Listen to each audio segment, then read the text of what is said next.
Hello everyone, इस video में हम लोग डिकोडर के बारे में पढ़ेंगे जो एक डिजिटल इलेक्ट्रॉनिक्स का बहुत इंपॉर्टेंट टॉपिक है और ये कॉम्बिनेशन सर्किट है। इससे पहले हम लोग मल्टीप्लेक्सर, डी मल्टीप्लेक्सर और इनकोडर को डिस्कस कर चुके हैं और भी फुल सब्ट्रैक्टर, हाफ सब्ट्रैक्टर, मतलब ऑलमोस्ट सारे कॉम्बिनेशन सर्किट को डिस्कस कर चुके हैं, सिर्फ ये बचा है।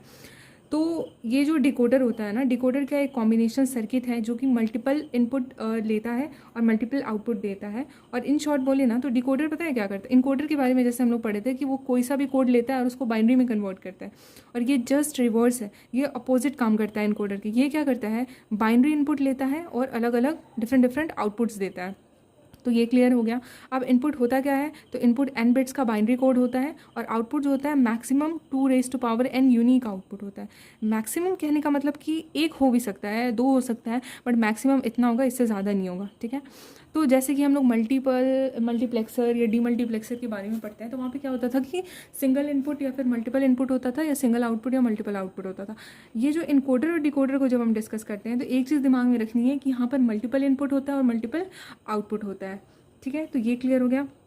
अब देखो ये काम कैसे करता है। ये क्या है, इनकोडर है, सॉरी डिकोडर है। डिकोडर का ब्लॉक डायग्राम है। ये इनेबल पिन है। जब हम इसको इनेबल करते हैं, यानी अगर इनेबल की वैल्यू 0 होगी तभी एक्टिवेट नहीं होगा, अगर इनेबल की वैल्यू 1 होगी तभी एक्टिवेट होगा। ठीक है, तो ये इनेबल ये करता है।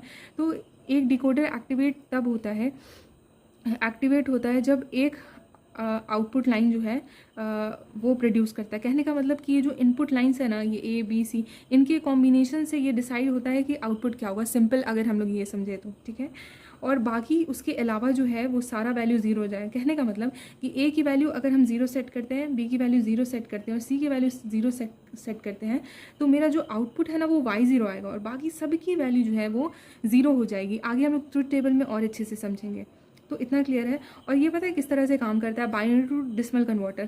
कहने का मतलब अगर हम बाइनरी जैसे 00001 लिखते हैं तो ये क्या होगा, अगर ये क्या होगा, आंसर क्या आएगा, 1 आएगा, क्योंकि ये 1 का बाइनरी रिप्रेजेंटेशन है। वही कह रहा है कि ये बाइनरी टू डेसिमल कन्वर्टर की तरह काम करता है।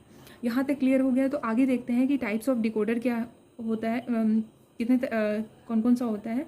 तो एक होता है 2 to 4 इनकोडर, 2 इनपुट्स होते हैं, 4 आउटपुट होते हैं। 3 to 8 डिकोडर होता है। ठीक है, 3 इनपुट, 8 आउटपुट, 4 इनपुट, 16 आउटपुट। फिर एक होता है BCD टू डेसिमल डिकोडर, वही बाइनरी वाला। ठीक है, BCD का मतलब क्या होता है, बाइनरी कोडेड डेसिमल, मतलब हर जो है डेसिमल नंबर को हम लोग 4 डिजिट के बाइनरी में शो करते हैं। ठीक है, 7 सेगमेंट डिकोडर होता है। ये जनरली वॉचेस वगैरह में यूज़ होता है, डिजिटल वॉचेस वगैरह में यूज़ होता है।